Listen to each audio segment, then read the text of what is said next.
Final 67 minutes gone. It looks like the Premier County is going to win another All-Ireland hurling title. Tipperary 324, Cork 118, 33 v21. It's a 12-point advantage to the blue and gold of Tipperary. So Cork were winning at the break, and Cork was 7 points up at one stage. Not too sure if it's Mark Gallagher, but I think they were. Yeah, so it's Tipperary 12 points up. We are going to focus on all things Finn Harps, mainly the Academy. I must add, the Finn Harps Academy. And now, delighted to say, joining me live in the studio is the chairman of the Finn Harps Academy, John Campbell. Good evening, John. Good evening, Ciaran. How are you? Also joining me is Tommy Canning. He's the current assistant manager of Finn Harps Football Club and a former under-19 coach. Tommy, how is the form? Form's good, Ciaran. Thanks for having us. John, we're going to start with you this evening.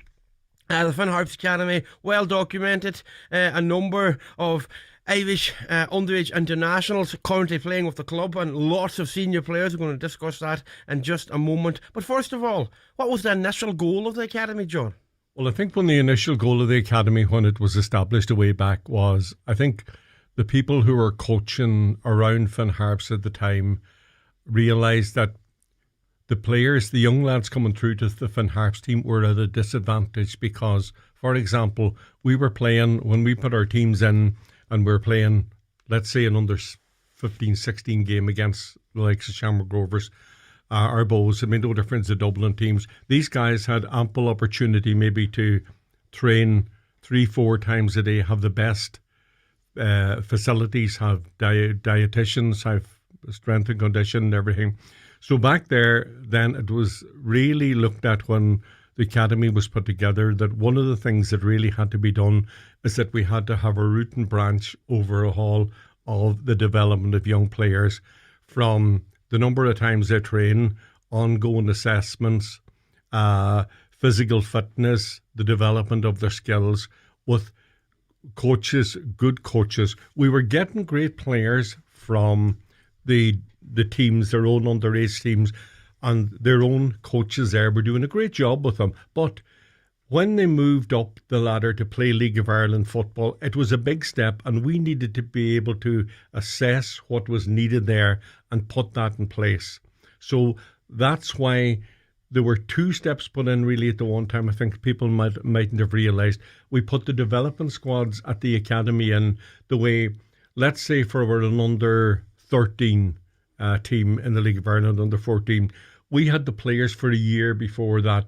The way they had a chance, we had a chance to take them to places like the Belfast Cup, the Milk Cup, the Galway Cup, the way they would experience that step up in pace, that harder, the change that was in the skill level when you moved up another level. So that was the purpose of the Academy. We realised if we were going to produce our own players, which a lot of us on the board at that stage really said, this is the only way to go. It would take a number of years, but for it to have any chance of succeeding, the structure had to be put in place. And that was the initial reasons for putting the Academy in place, Ciaran. John Campbell, thank you very much indeed. Tommy Canning, how important for a League of Ireland senior team like Finn Harps is it to have a well-structured academy? It's vital, Ciaran. It's vital for a football club in the situation or the position that Finn Harps find themselves in at the minute. So it's vital for all League of Ireland football clubs to have an academy structure below the first team. But in particular for a club like Finn Harps, where it's in a situation that it's not able to compete in budget and finance with the big League of Ireland clubs, then it's even more important that you have the opportunity to begin to develop and progress your own players from the academy through into the first team. So look, we have made a decision as a football club over the last number of years to go down that road of developing our own players, and that takes a bit of patience. It takes time to allow the process to begin to happen, but then you begin to see the fruits of it. So for the football club, for the first team to have an academy is vital. But I think it's also important that people understand that it also then provides something for the player as well. When you have a football club is prepared to open up that pathway, then players at a young age see the opportunity is achievable, And when they begin to see some people getting it, then they begin to believe in it even more, which I guess puts them in a shop window, puts them in a place where international managers begin to look at them. Other football clubs begin to recognise that these are young boys playing League of Ireland First Division, which is a big ask physically for them, and technically and tactically as well, obviously. But it's a great opportunity for them as well. Tommy, you used a few key words there. Beginning to see the fruits. As a supporter, as a regular in Finn Park on a Friday night, I would echo those words in terms of beginning to see the fruits, because we're seeing young lads from Donegal now, and not just playing for Finn Harps first team, but actually playing in under-17 World Cup and qualifiers at under-19 level as well. That must give you huge beneficial and huge pride to see this. It does, and I guess what it does is it reinforces the belief that you have that this model can work. When you begin to see not only are they beginning to play first team football in the League of Ireland, but those other opportunities, Ciaran, that you mentioned are beginning to become seen more within Finn Harps than maybe they were in the past. So you're beginning to see the fruits of it. I mean, there is at the current, I was just thinking about this before I come down the road, because you can lose sight of how many's there. The dressing room of Finn Harps is very different kind of profile to what it was 2 or 3 or 4 years ago. But we have 13 or 14 academy players currently in our first team squad that are with us Monday, Tuesday, Thursday, Friday, which is a huge amount. That's before you even look at the likes of Joel Bradley Walsh or Oran Brogan, who were academy players previously, went away and come back again. So that's not even counting them. And out of those 13, all bar 1 or 2 are under 20 years of age, which again is another kind of testament to the work that's gone in from these kids, as John talks about, in the development squads and National League squads that are beginning to come through there, and now we're beginning to see the fruits of that. John Campbell. John, can you please discuss with me some of the work that the Academy currently does and did do in the past? Well, I was thinking of this, Ciaran. There are several things, but I think to give you a snapshot of what the Academy is as we sit here and speak at the minute, probably, and this is an ongoing process, we're getting the players through to the first team, and that has to be an ongoing process. So to give you a rough idea, at the minute there's 160 kids involved in the academy, right? We have 4 League of Ireland teams, 4 League of Ireland squads, and then we have 3 development squads. And as I explained to you, the development squad is to give the lads that will not maybe go into directly to a League of Ireland team this year a chance to go to compete at the highest level, see what's happening, and again be trained every week at the highest level. There's 25 volunteer coaches at the academy that I can't speak highly enough of it, because Tommy knows as somebody that's managed, and that without these people there's no academy. And these are people, and you probably don't even know the names of them. They're unassuming people. You don't see them seeking publicity or anything, but they do a brilliant job for us. Now, what we have as well as that, and there's a lot of work that's gone into that, we've set up over the years, we have our own office in the base in Stranraer, where we have an administrator, Aisling Dignam, who does a marvellous job there, administrating this, and it's not easy, because I say there's 4 teams on the road from the league every weekend, and there's 3 teams in development. So we have that there. Now, as well, we have so many, there's an awful lot of work there. We've invested, we have 8 acres that we have 2 pitches in a warm-up area down in Killygarden, and now over the last couple of months we've taken possession of another pitch in Stranraer. Because one of the major issues that the academy has is that if we're forced to rent pitches for all events, it costs many, many, many thousands.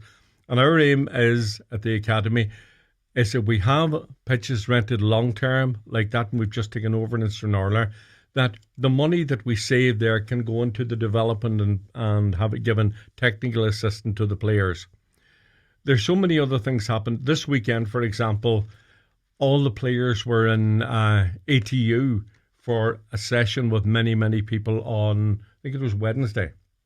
But there's so many parts to this, and there's so many people, the parents, the coaches, the parents. And there is one thing that I think I'm delighted here to sort of nail this. The academy doesn't cost or take one penny away from the senior team. It self-funds every single part of it. I think that's important that people understand that. There is the senior team never will lose money because there's an academy. It's funded by the parents, some grants, sponsorship, and fundraising. And I think, and that's the way it should be, that it's a viable thing to do. And going forward, someday you will see the ultimate effects of that when one of the players is transferred across channel, hopefully. And so says all of us, John. Tommy, back to you, Tommy. John did touch on the word facilities and has well documented the current state of affairs in terms of Finn Harps facilities. News about 10 days ago regarding an AstroTurf pitch at Finn Park. You're well qualified to answer my next question, Tommy, in terms of underage games and at AstroTurf pitches throughout the country. What's your opinion on the AstroTurf pitch, and is it a positive news for the club? I think it is positive, and the football community is kind of divided in its opinion on the traditional kind of grass pitch versus the kind of 3G pitch or the Astro pitch that many clubs are kind of moving towards. And of course, as a purist, you kind of would love to have a state-of-the-art grass pitch that you could use kind of for many hours through the week and play games on and all that. But the reality is that's not a viable kind of concern. So we're in a situation where as a club, both academy and first team, we're constantly renting out different places to train on, to play on, or as a first team, we are using Finn Park quite a bit for training, and that affects then the quality of the surface, obviously, on a game day. So whatever you're kind of feeling on grass pitch versus Astro pitch is one thing, but I think when you step back from that and you look at this in a kind of a realistic way, then you begin to see in terms of finances, in terms of cost, it's a good alternative. But not just that. What's important, I think, if we're moving towards, and we are moving towards that situation of an artificial surface, that the quality of that surface is right. So we were in Bray recently, and they've just installed a new Astro pitch, which kind of raised eyebrows because Bray had a wonderful grass pitch, but their new pitch, their synthetic pitch, is outstanding. And I think it's important that the quality of the surface comes into play when we're looking at that, because that allows you then to use it regularly, but also it doesn't kind of maybe throw up some of the concerns that other pitches have thrown up.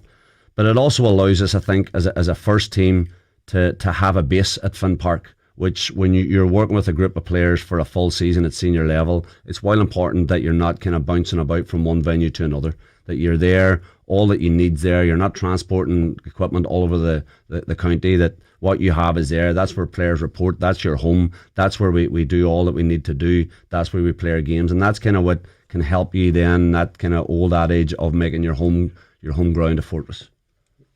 John, you mentioned finances and you mentioned a sponsorship. Talk to us. A very important fundraiser for the Academy coming up Sunday, the 17th of August. It's a golf classic. Finn Harps Academy presents a golf classic. Ballybofey Golf Club. Yeah, we've run this for a good number of years now, and it's always been very, very successful. So it's this year. It's a one fundraiser we're actually going to run at underage level. So the Golf Classic, as you correctly said there, Ciaran, is in Ballybofey on the 17th of August at the Ballybofey Stranraer Golf Club. At the minute, we have two main sponsors, which is Lafferty Travel and Declan Carroll Car Repairs. Now, we're very lucky in every year. Last year, I think we had 45 teams. So this year, hopefully it'll be sold out as well. But one of the things we depend on, for example, is green sponsors and or tee sponsors. So we're basically asking people out there to just, for €50, sponsor a tee, or for €200, sponsor a green. Now, if they want to do that, they can, as I say, they can book the teams in for the Golf Classic at Ballybofey Stranraer Golf Club. And in relation to the academy, or the sponsorship, they can contact Aisling at the admin at finnharpsacademy.com, or if people want to contact me directly, feel free to do that on 0873 872 973. It's a one fundraiser we have in the air. It has done very well, but as we say, it really is to take the burden off some of it. It's quite expensive. It's hugely expensive. Everything has gone through the roof. Insurance, travel, etc. And apart from that, as I say, we have teams that go to. We've been fortunate enough, as Tommy knows, been invited to take part this last 2-3 years in the Milk Cup, which hadn't happened before. And that again is a good sign that we're being taken very serious by people there. So again, I'm just asking people to support that in any way, shape or form, and they can use any of those contact details, and we'll work with them. John Campbell, thank you so much indeed. Tommy Canning, as assistant manager of the first team, what's your thoughts on the season so far? Would Tommy Canning be satisfied with the performances and the league standings so far this season? I think the short answer to that question, Ciaran, is no. We're not satisfied. We're not happy with where we're at in terms of the league table or in terms of the points. There's been, I guess, a number of kind of high points in the season, none more so maybe than Friday night past when we performed really well against a really good UCD team, where things seem to kind of click for us, and we looked at we have more balance about us. But there's been also some difficult kind of runs through the season. There's been some difficult kind of games. So Eddie Cove stands out in particular. So look, listen, let's make no mistake about it. We're not in a position where we want to be. We understand that part of why we're in the position that we're in is also to do with the process that we're talking about. So we also, as first team staff, have to curb our own kind of expectations at time, because you have to allow these young players, if you're going to bring them through, you have to give them time to find the level of consistency that's required to be a challenging League of Ireland team. So that takes time. But again, you have to keep asking more, and we are asking more. We have 12 or 13 or 14 league games. I'm not even sure what's left to try and put ourselves into a position where we can challenge to do better than what we did last year, which is to make the playoffs. So that's still the goal. We obviously have our names in the hat for the FAI Cup draw tomorrow, which is brilliant, because that can give your season a bit of impetus as it runs on as well. So hopefully the draw is favourable to us tomorrow, and we'll have a look at that, and then we'll get ready for Cove, and then a 3-game week, which includes 2 lovely runs down the country, one to Wexford and one to Kerry, which is wonderful in a 3-game week. But look, listen, that's what it is. These young fellas and players that we have are prepared to do it. They've been doing it, so we're happy with that. But look, we want to push on. We want to do better. We want to keep progressing. We want to keep improving, and we want to get ourselves into a situation where we then, in whatever number of months or seasons, that we can then be looking at really challenging towards promotion again. Finally, to John Campbell, what's your message? Donegal's a mad sporting county, as we certainly know in recent times. What's your message to the sporting public of Donegal regarding Finn Harps Football Club? Well, I would just give the message, like I think that's something I said earlier on. The academy, when they set up, had its aims, and it was to produce young players that were given more of an opportunity to come through to the senior team. I think we've also said a few times it was going to take a bit of time. It's well down the road at the minute. These players are coming on very, very, very well at international level, schoolboy level and everything. And what I think I'm saying, it's with a young team coming through, a lot of young players, there's going to be ups and downs in it. And I think the sporting public must realise that.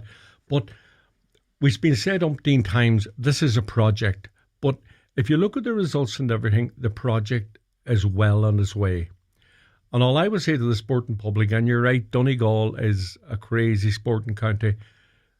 All these, Tommy mentioned 12, 13, 14 young lads there. They're all young Donegal lads who have come through clubs in Donegal.